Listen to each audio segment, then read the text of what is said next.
Assalamu alaikum and good morning. Let us read together. Let us read together the red trap lesson. I am reading from page number 37. I have already uploaded a fourth video of this lesson. This is the fifth lesson. I would request all the students to have the textbook in your hand so you can understand it well. Though some words are used inside these lessons are a little bit difficult, right? So I would request all the students to have the textbook and understand the textbook with me. If you have any query, feel free to ask me on my WhatsApp number. Let's begin to read from page number 37, second paragraph. Let's read it. Paragraph number 23 according to my calculation, and this is the second paragraph of this from page number 37. The ironmaster assumed that he felt embarrassed because of his miserable clothing. He is not ready to come to his house because of his torn clothes. He had very shabby clothes, and because of this reason he is not ready to come. He thought that ironmaster invited that peddler, hawker, red tail seller, tramp to his house, thinking that he was his close friend, and they both were working together in army. Please don't think that I have such fine home that you cannot show yourself there. He tried to convince him that not to feel bad. He can come to his house, right? He said, Elizabeth is dead, as you may already have heard. My boys are abroad, and there is no one at home except my oldest daughter and myself. So he is then informing about his own family, that his wife is no more, and my boys are abroad. His boys are abroad, and so he's there. He tried to win his heart, and he wanted him to come to his house.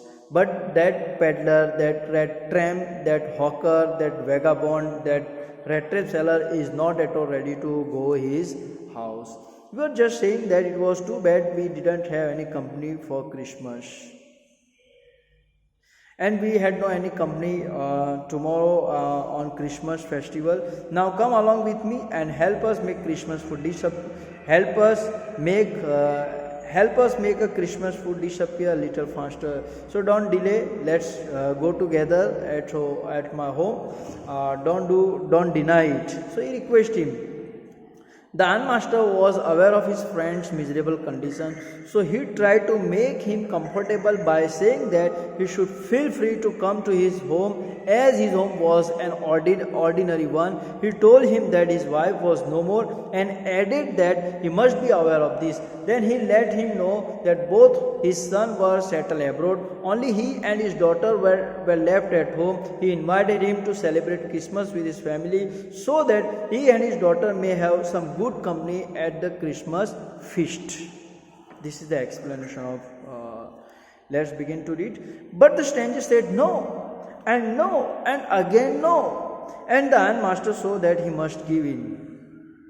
He means surrender. He was not ready to come. He again, and the peddler, hawker, or the red tape seller saying no, he rejected his invitation. It looks as though Captain von Stale preferred to stay with you at tonight's Sturgeon Storm, he said to the master blacksmith, and turned on his heel. And he just left that place. And he just drew the attention of blacksmith, whose name he had given, Stun Storm. Right? He is a blacksmith. He says that this Captain von Stale, it was his. He thought that this man, hawker, red tape seller, was his friend, whose name is Captain von Stale. He wanted to be with you, or blacksmith Stunstorm, and he is not ready to come with me today, and he just left that place. Though the ironmaster made many attempts to invite him, the peddler didn't accept his invitation. So at last he says to the blacksmith Stunstorm that it seemed that Captain von Stale, peddler, wanted to stay with him in the forge. This is the explanation in a nutshell. Okay. Let's begin to read the next.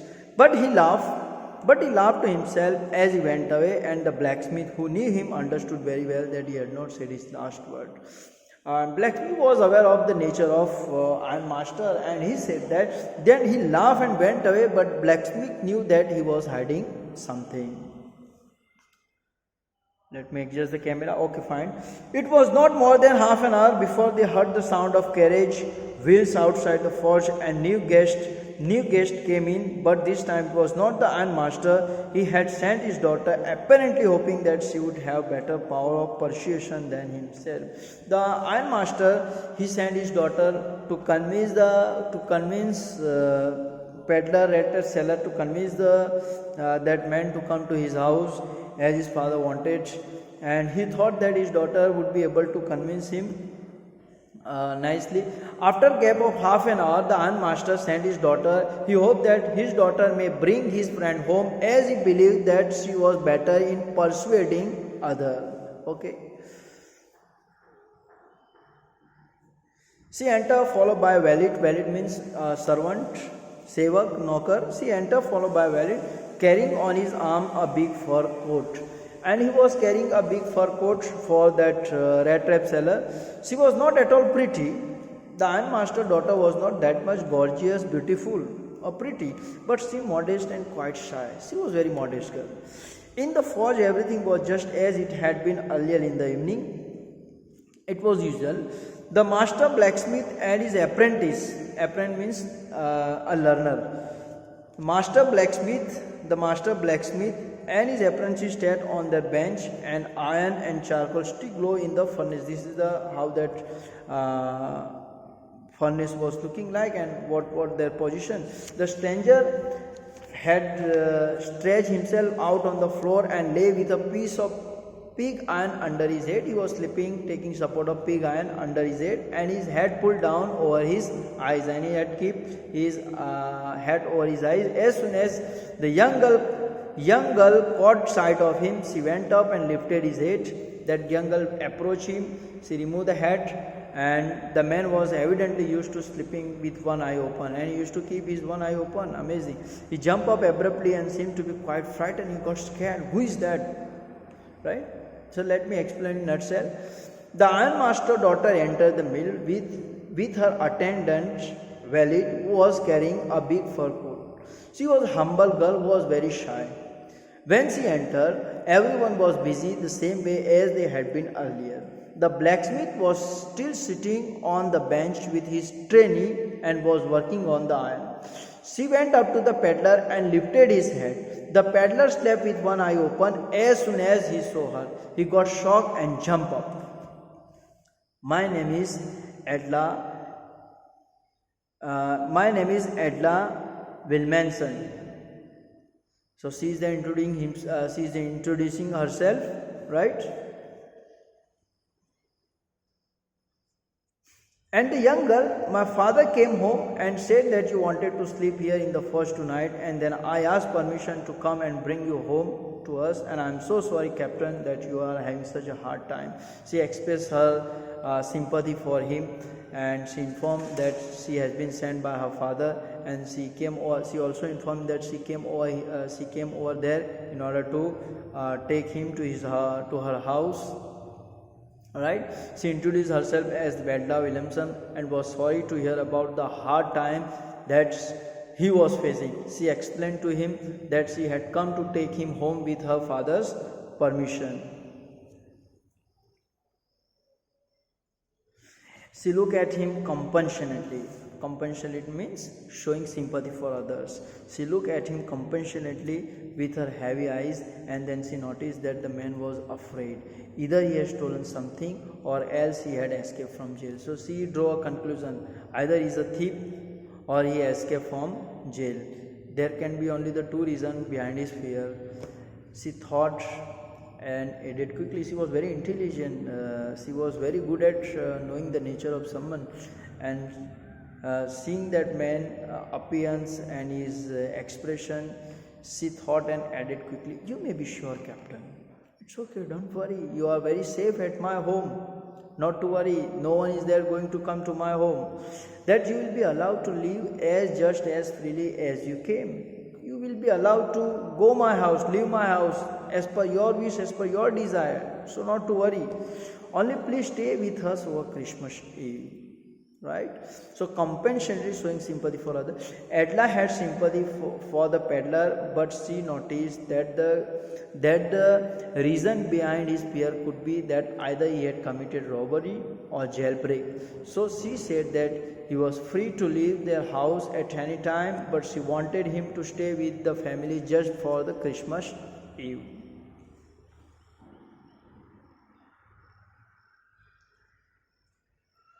She said this in such a friendly manner that the caterpillar must have felt confidence in her, and she was there talking very nicely, very sweetly to her, to that man.